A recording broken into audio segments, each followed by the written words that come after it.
ဒီဝဒုက္ခဒေါမနတာဒါတွေဝင်လာတာပဲသိချာ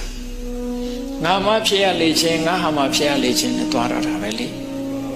ဘာလို့လဲဆိုသူကငါလို့ထင်ထားတာဟုတ်မျက်စိကိုငါလို့ထင်တယ်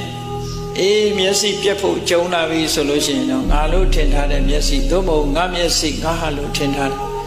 မျက်စိဒုက္ခဝေဒနာဖြစ်လာပြီမာရေတွေကကြီးလာပြီဟိုဘက်ထီအောင်ကူးတော့မယ်ဆိုရင်ဘယ်တော့စိုးရိမ်ကြမလဲလူတွေပါနော်ကူးလို့မရတော့ဘူးဆိုတဲ့လူတွေဘယ်တော့တန်တော့ကဖြစ်လိုက်ဘာဖြစ်လို့ဒီလိုဖြစ်ရတာလဲငါလို့ဆွဲလန်းထားလို့ငါဟာလို့ဆိုအစအရေကမျက်စိဆိုတာစက္ကုပ္ပတာရုပ်ပဲ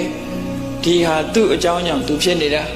ကံတရားကြောင့်ဖြစ်တယ်ဥဒုတို့စိတ်တို့အာဟာရတို့ကပံ့ပိုးထားတာသူဖြစ်ချိန်တန်လို့ဖြစ်လာတာပြက်ချိန်တန်လည်းပြက်မှာပဲငါမဟုတ်ဘူးဆိုတဲ့အမြင်ကြီးကိုရှင်းရှင်းလင်းလင်းမြင်ထားမယ်ငါဟာမဟုတ်ဘူးဆိုတဲ့အမြင်ကိုရှင်းရှင်းလင်းလင်းကြီးမြင်ထားမယ်ဝိပဿနာဉာဏ်နဲ့အဲ့ဒါလို့မြင်ထားမယ်ဆိုလို့ရှိရင်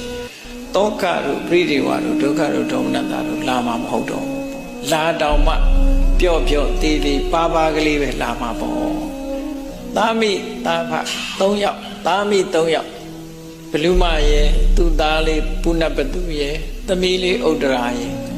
မြတ်စွာဘုရားတရားဟောနေတဲ့နားလေးမှာမတက်ရက်ပြီးတော့နားနေကြတာသူတို့နားထောင်နေတာတိတ်တိတ်ကလေးဆာလောင်နာကိုအောင်အေးပြီးတော့တရားနာနေကြတာနားလိုက်တဲ့အချိန်မှာတရားထဲမှာအာယုံစိုက်ပြီးတော့နာတော့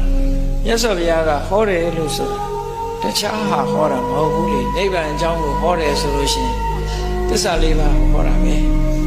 အဲ့တော့သစ္စာလေးပါးကိုဟောတာဒုက္ခဆိုတာပါရှင်းရှင်းလင်းလင်းသိသွားတယ်အဲ့ဒီဒုက္ခဘာကြောင့်ဖြစ်တယ်ဆိုတာလည်းသိသွားတယ်ဒုက္ခនិရောဓဒုက္ခချုပ်ငြိမ်းတယ်ဆိုတာလည်းသိတယ်ဒုက္ခချုပ်ငြိမ်းရာအကြောင်းဖြစ်တယ်မေဃသစ္စာလမ်းကြောင်းကိုလည်းပဲသိသွားတယ်ဘုဒ္ဓဝတ္တုမန္တာဆိုတဲ့ယက္ခိဏီဟာသူကဒိဋ္ဌာနိအရိယသစ္စာနိအရိယသစ္စာတွေကိုကောင်းကောင်းတွေ့သွားတယ်ကောင်းကောင်းတွေ့သွားတယ်သဘောပေါက်သွားတယ်နားလည်သွားတယ်နားလည်သွားတော့သူ့သားသူ့သမီးလေးတွေကိုသူကဝမ်းမြောက်စကားပြောတယ်နောက်ချဘာပြောလို့ပုဏ္ဏပတုဒုက္ခိဟောတုငါသားလေးပုဏ္ဏပတုမင်းချမ်းသာပါစေအစ္ဆဟံမိသမုဂ္ဂတာဒီကနေ့သစ္စာလေးပါးကိုသိပြီးတော့ငါရဲ့ကိုယ့်ရဲ့ဘဝကကိုတက်လာပြီပေါ့ငါမှအသိဉာဏ်တွေတက်သွားပြီဒီကနေ့ငါအသိဉာဏ်တွေတိုးတက်သွားပြီမင်းရဲ့ခြေဆုပဲ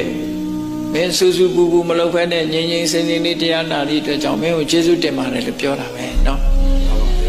ဥတ္တရာပိသုနာတုမိငါစကားနားထောင်တဲ့ဥတ္တရာကလည်းချမ်းသာဒုက္ခရပါစေလို့ဒီလိုဒီတုတ်တန်လေးမှာသူတို့ပြောတဲ့စကားနဲ့ပဲအဆုံးသတ်ထားတာ